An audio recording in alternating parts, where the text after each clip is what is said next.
Real-life transformers. Could the military's V-280 become fully automated?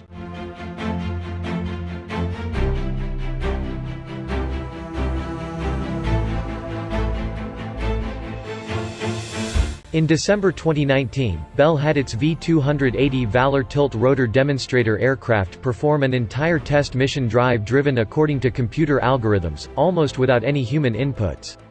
To be exact, the V-280's software individually performed all of the tasks that might be expected of it in a routine non-combat mission without human input, but a human operator was on board in the helicopter during the transitions between each tasks.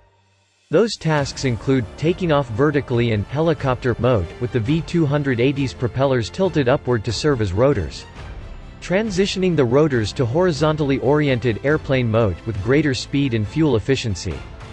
Cruising towards multiple waypoints in horizontal flight mode. Loitering by flying in circles above a waypoint. Tilting the rotor back to vertical and landing helicopter style at a destination. If further tests are undertaken, none are presently scheduled, they would likely seek to seamlessly integrate those tasks in one continuous autonomous flight operation.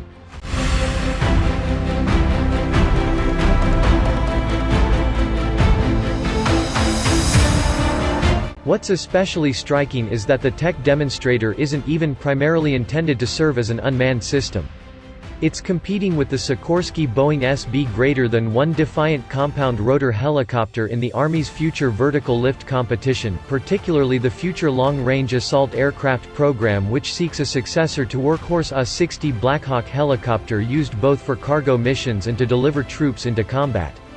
FVL is one of the Army's priorities in its Big Six modernization program to re-equip its forces for 21st-century warfare. Like for the optionally manned fighting vehicle intended to replace the Army's M2 Bradley infantry fighting vehicles, recently cancelled but likely be rebooted soon, Bell's tests suggest that unmanned capability may increasingly become a standard feature in platforms that aren't even primarily intended for use as drones. Despite being more expensive and historically crash-prone, tiltrotors ideally combine the maneuverability and vertical takeoff and landing abilities of a helicopter with the superior speed, high-altitude performance and fuel efficiency of a fixed-wing airplane.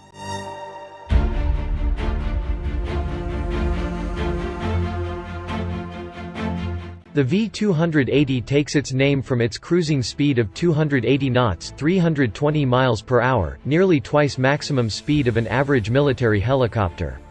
It also boasts a vastly greater combat range of 520 to 920 miles, depending on loadout. By contrast, the V-280's competitor, the SB-1, is a more compact helicopter with compound rotor blades stacked on top of each other. Compared to the V-280s, it's projected to cruise a bit slower, 250 knots, and significantly less far, 280 miles, but in theory would be more maneuverable in tight quarters and cost less to procure and operate.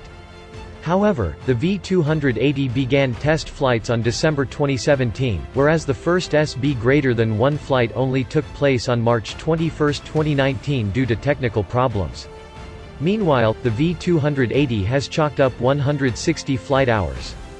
Yet while Bell's enthused about how well advanced the unmanned flight testing had proceeded, Army Aviation Modernization Director Brigadier General Wally Rugen reportedly threw cold water on the notion that unmanned operation would show up in early FVL aircraft, according to Breaking Defense.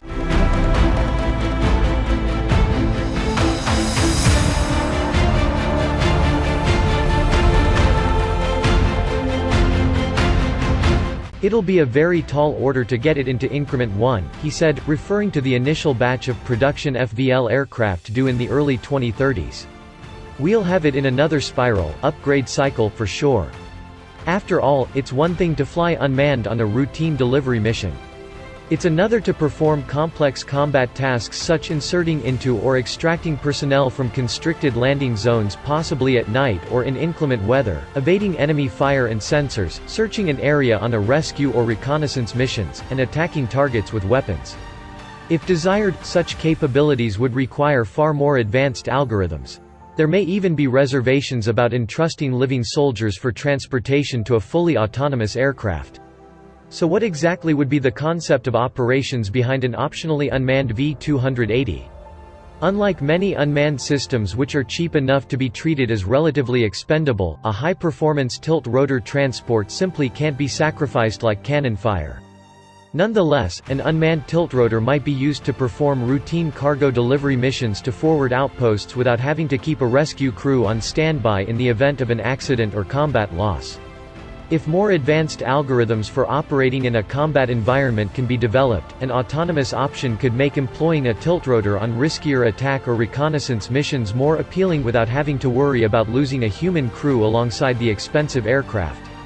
Thus, Bell's achievement with the V-280 helicopters is an indicator as to how unmanned capability is growing ubiquitous in modern military systems, but also the limitations and technical problems that will need to be addressed before autonomous systems can begin replacing traditionally manned combat platforms such as helicopters, tanks and submarines.